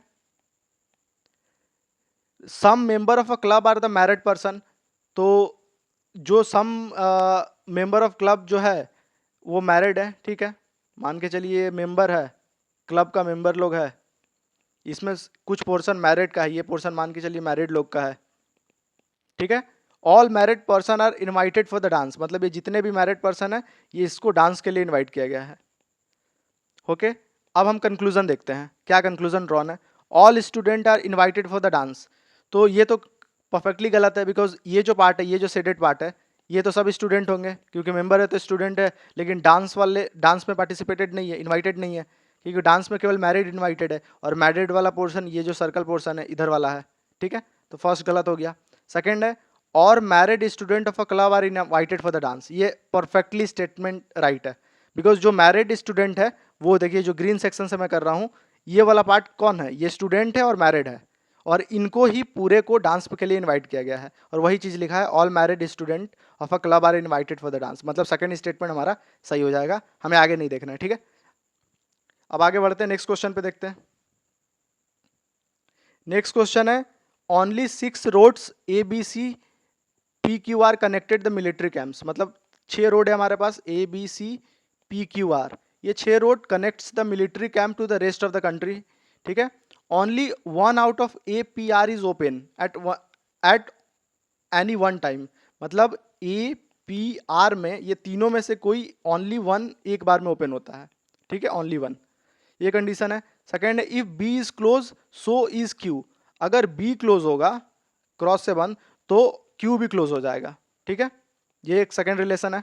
थर्ड है, only one of A and B is open during the storm, अगर storm आता है तो या तो ए और बी, ए और बी में से कोई एक ओपन होगा, ठीक है। नेक्स्ट है, P is close during flood, तो फ्लड अगर आएगा तो इसमें पी क्लोज हो जाएगा, ठीक है।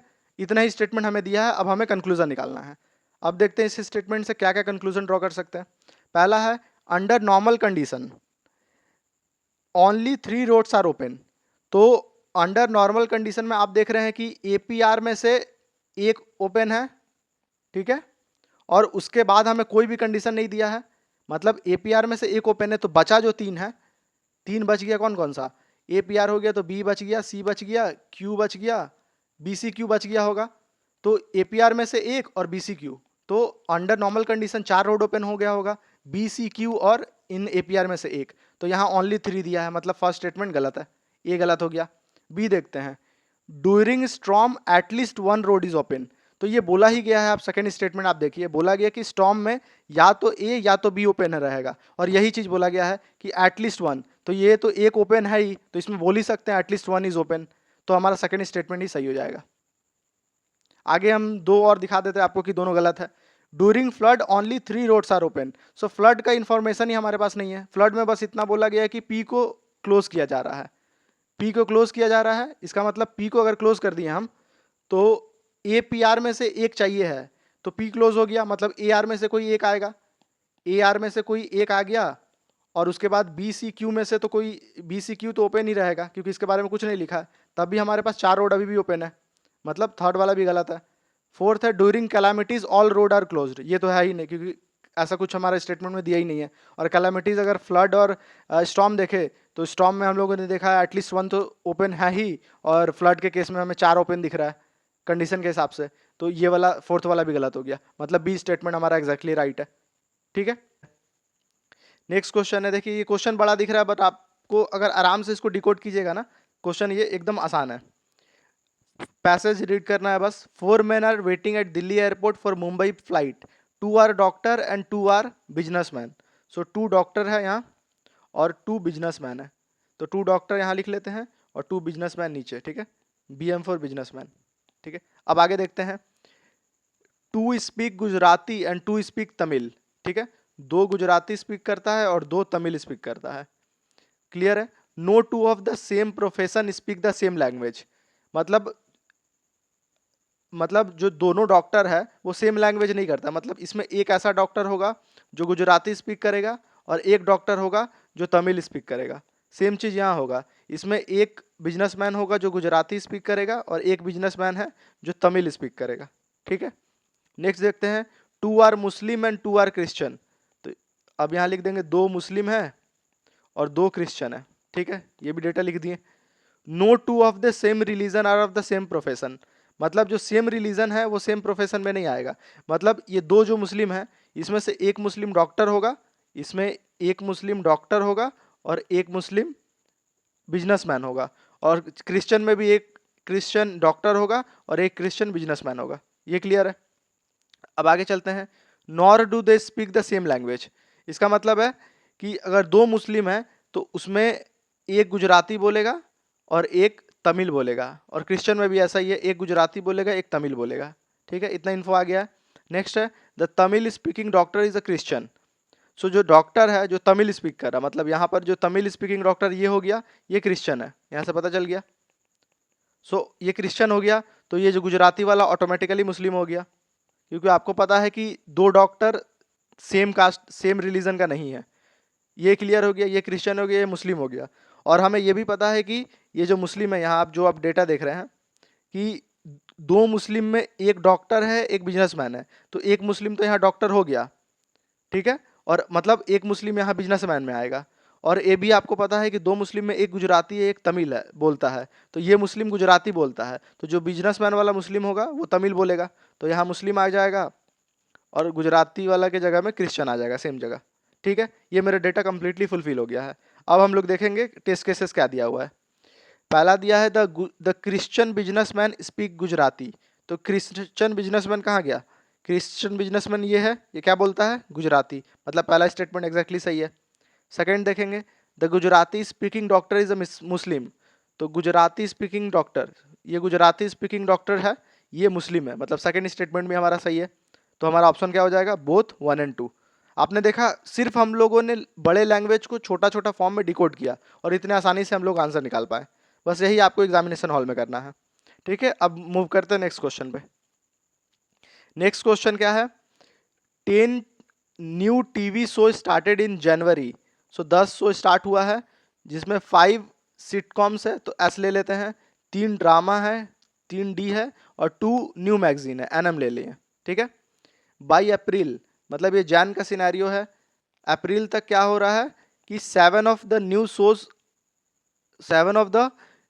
शोज वर स्टिल ऑन, मतलब ये जो 10 में से 7 स्टिल ऑन है। ठीक है, 7 में ऑन है। 5 ऑफ देम आर सिट, तो मतलब ये 5 में से 5 तो केवल सिटकॉम हो गया, मतलब बच कितना गया, 2 बच गया। इसी 2 को हमें कैलकुलेट करना है। Based on the above information 4 conclusion given below, और हमें बताना है कि कौन सा कंक्लूजन लॉजिकली अपीलिंग है। तो ये जो 2 बचा, इसके लिए इस 2 के लिए कौन कौन सा पॉसिबिलिटी है, 3 ड्रामा वाला है और 2 न्यू मैगजीन है। इसी 5 में से ये 2 होगा। अब कंक्लूजन देखते हैं। कंक्लूजन हमारा सबसे पहला कंक्लूजन क्या लिखा हुआ है, only 1 new magazine still on. तो ओनली 1 न्यू मैगजीन, तो बोला है कि केवल न्यू मैगजीन में केवल एक होगा। लेकिन अगर पॉसिबिलिटी देखा जाए तो मान के चलिए कि अगर हम 2 का दोनों न्यू मैगजीन को रख देते हैं तब भी तो हमारा केस फुलफिल हो ही रहा है। मान के चलिए अगर हम ऐसा केस लेते हैं कि केवल 2 न्यू मैगजीन ओपन चल रहा है और तीनों ड्रामा बंद हो गया है, तो ये टेस्ट केस भी तो पास कर रहा है, मतलब फर्स्ट स्टेटमेंट गलत हो गया। सेकंड देखेंगे, only 1 of the drama show is still on. तो अगर 1 ड्रामा शो अगर स्टिल ऑन होगा तो यहाँ 2 ड्रामा शो भी ऑन होने का पॉसिबिलिटी है, क्योंकि 2 हमें बचा है, तो 2 में अगर दोनों ड्रामा भी ले लिए तब भी पॉसिबल सॉल्यूशन मिल रहा है हमें, तो सेकंड वाला भी गलत हो जाएगा। नेक्स्ट देखेंगे, at least 1 discontinued show was a drama. बोला है कि जो एक शो जो डिसकंटिन्यूड होगा वो ड्रामा वाला होगा। ये मतलब परफेक्टली सही स्टेटमेंट है। कैसे स्टेटमेंट है, क्योंकि ड्रामा में हम मैक्स टू मैक्स कितना ले सकते हैं, 2 ही ले सकते हैं। तो और न्यू मैगजीन में 2 ले सकते हैं, तो न्यू मैगजीन चाहे तो हम पूरा कंप्लीट कर सकते हैं, डिसकंटिन्यू नहीं कर सकते। लेकिन ड्रामा में हम कुछ भी करके एक तो डिसकंटिन्यू होगा ही, क्योंकि 2 ही चाहिए और 3 ड्रामा शो है। तो ये जो स्टेटमेंट है at least 1 discontinued show was a drama, मतलब ये करेक्ट स्टेटमेंट है। एक को डिसकंटिन्यू करना ही होगा, चाहे अगर हम 2 ड्रामा को इंक्लूड ही कर ले जो करेंटली लाइव है, तो एक डिसकंटिन्यू हुआ, मतलब थर्ड वाला हमारा एग्जैक्टली सही हो गया। So viewer prefer sitcom over drama, ये तो कोई मतलब ही नहीं बनता, ये तो कहीं से भी रिलेट नहीं होता पैसेज से। ठीक है, तो ये क्लियर हो गया होगा कैसे सी आंसर हुआ। नेक्स्ट क्वेश्चन देखते हैं। नेक्स्ट क्वेश्चन है, examining the following statement, only those who have a pair of binocular are can become the member of the bird watch club. ठीक है, जिसके पास बाइनाकुलर है वही क्लब का मेंबर बन सकता है, डायरेक्टली हम मेंबर ही लिख रहे हैं। ठीक है, कैन बोला है कि कैन बन सकता है, जरूरी नहीं कि वो है। सब member of the bird watch club have camera, तो जो क्लब के सब मेंबर है, यहाँ क्लब मेंबर लिख देता हूँ, क्लब के सब, मान के चलिए ये क्लब के मेंबर है, क्लब का मेंबर के लिए हम एक सर्कल बना दिए, इसमें से कुछ मेंबर के पास कैमरा है तो हम कुछ सेक्शन इससे कट कर दिए। सो इस सेक्शन के पास कैमरा है। ठीक है, नेक्स्ट देखेंगे, those member who have camera can take part in the photo contest, मतलब यहाँ जितने भी ये मेंबर है कैमरा है, ये पूरे पर्सन फोटो कॉन्टेस्ट में टेक पार्ट कर सकते हैं। ठीक है, ये क्लियर है। अब देखते हैं हमारा क्या कंक्लूजन इससे ड्रॉ कर सकते हैं। पहला कंक्लूजन है, all those who have the pair of binocular are member of the bird watch family. ये गलत है, क्योंकि बोला गया है कि बाइनाकुलर जिसके पास है they can become the member, can word use हुआ है, ऐसा नहीं बोला है कि जिसके पास बाइनाकुलर है वो बन ही जाएगा। तो ये वाला स्टेटमेंट गलत हो जाएगा, क्योंकि मे भी पॉसिबल है जिसके पास बाइनाकुलर है वो नहीं बनना चाहता। So all those can not be, you can not force और यू कैन नॉट से कि all those who have a binocular have a is a member of bird watcher club, तो पहला गलत है। Second, all member of bird watchers clubs have a pair of binocular, ये तो exactly सही statement है, क्योंकि बर्ड वॉचर क्लब का मेंबर बनने का कंडीशन ही है कि आपके पास बाइनाकुलर होना चाहिए। तो वही लिखा है कि the member of binocular club, sorry the bird watchers club have a pair of binocular, ये करेक्ट स्टेटमेंट है। ठीक है, तो बी हमारा आंसर हो गया। आगे भी 2 देख लेते हैं क्या है, all those who take part in the photo context are the member of bird watcher club. ये जरूरी नहीं है, क्योंकि अगर हम ये वाला पार्ट लेते हैं अभी जो मैं सेट कर रहा हूँ ब्लू से, ये पार्ट क्या है, ये तो मेंबर है लेकिन इन्हें इनवाइटेड नहीं किया गया है फोटो कॉन्टेस्ट के लिए, तो ये तो गलत हो गया, और नो कंक्लूजन वाला पार्ट गलत है, मतलब बी हमारा आंसर हो गया। ऐसा क्वेश्चन हम लोगों ने एक एयर फ्लाइट वाला भी किया था एरोप्लेन में कि only rich are allowed to go to the aeroplane, और एक क्वेश्चन हम लोगों ने किया था इस सेम पैटर्न पे। तो ये पैटर्न एनालाइज कीजिएगा, ये जैसे सी सेट का 2012 वाला क्वेश्चन है, तो मे भी रिपीट कर सकता है, बट आपको लॉजिकली ये सब साउंड होना चाहिए, लॉजिकली आप लोग क्लियर होने चाहिए सब क्वेश्चन से। नेक्स्ट क्वेश्चन चलते हैं। Question is examining the following statement, either A and B are same age or A is older than B. तो पहला क्या बोल रहा है कि या तो ए और बी सेम एज का होगा और A is older than B, मतलब A is greater than B लिख रहे हैं। सेकेंड बोला है सी और डी बराबर होगा या डी इज ओल्डर देन सी, ठीक है। एंड थर्ड स्टेटमेंट बोल रहा है कि बी इज ओल्डर देन सी। ये तीन स्टेटमेंट है। अब हमें इन तीनों स्टेटमेंट को लेके कंक्लूजन ड्रॉ करना है। चलिए अब पहला कंक्लूजन देखते हैं क्या बोल रहा है। A is older than B, हम लोग कंक्लूजन देखेंगे ये तीनों को फॉलो करना चाहिए। तो पहला ए इज ग्रेटर देन बी, मतलब A is older than B. तो अगर हम ये वाला पार्ट ले लेते हैं ए इक्वल टू बी, तो ये वाला कंक्लूजन फॉल्स हो जाएगा, क्योंकि ये बोल रहा है ए ग्रेटर देन बी है और ये वाला हमारा स्टेटमेंट क्या बोल रहा है A is equal to B है। तो पहला गलत हो गया। सेकंड है B and D are of the same age, मतलब B is equal to D होना चाहिए। अब इसको देखेंगे ये सही है कि नहीं। अब देखिए ये वाला वैल्यू में हम क्या कर रहे हैं, सी के जगह पे ये जो सी इज इक्वल टू डी है इसमें पुट कर दे रहे हैं। तो बी के जगह यही रहेगा ग्रेटर देन, सी के जगह डी पुट कर देंगे। तो यहाँ से हमारा वैल्यू क्या आ जा रहा, B is greater than D, लेकिन कंक्लूजन क्या बोल रहा, B is equal to D. तो मतलब ये भी कंक्लूजन गलत है। अब आते हैं थर्ड पे, D is older than C. D is older मतलब D is greater than C. तो अगर हम डी इज ये वाला पार्ट लेते हैं D is greater than C, तो ये तो चलिए फुलफिल कर रहा है। लेकिन अगर सी इज इक्वल टू डी ले लेते हैं तो ये वाला कंक्लूजन गलत हो गया। मतलब एक भी कंक्लूजन कोई भी स्टेटमेंट में अगर कंक्लूजन फॉल्स हो जा रहा है तो वो कंक्लूजन नहीं कहलाएगा। तो यहाँ पर सी भी गलत हो गया। तो अल्टीमेटली हमारा आंसर क्या हो जाएगा, डी। लेकिन हम क्रॉस चेक कर लेते हैं कि डी आंसर है कि नहीं। तो डी क्या बोल रहा, A is older than C. D बोल रहा है कि ए इज ओल्डर मतलब A is greater than C. तो अब ए और सी का रिलेशन देखेंगे। तो ये जो हमारा इक्वेशन है बी एन सी वाला, इसको यहाँ लिखते हैं बी इज ग्रेटर देन सी। अब हम लोग ए इज इक्वल टू बी, दो केसेस लेंगे। ये इक्वेशन को दो तरह से यूज करेंगे। एक तो A is equal to B वाले से, और A is greater than B, A is greater than B. ये दोनों टेस्ट केस में जांच करेंगे कि क्या हमारा दोनों में सेम आ रहा है कि नहीं। तो पहला ए इज इक्वल टू बी में करेंगे तो क्या होगा, हमें ए और सी में करना है तो बी को हम लोग ए से रिप्लेस कर देंगे तो A is greater than C. तो पहला वाला अगर A is equal to B ले रहे तो हमारा इक्वेशन क्या आ रहा है, कंक्लूजन क्या आ रहा है, ए इज ग्रेटर देन सी। मतलब कंक्लूजन हमारा अभी भी ए पहले स्टेटमेंट से सही आ जा रहा है। अब दूसरा स्टेटमेंट यूज करेंगे जो कि A is greater than B है, ठीक है। ए ग्रेटर देन बी है और बी ग्रेटर देन सी है, तो हम लिख सकते हैं A is greater than B और B is greater than C.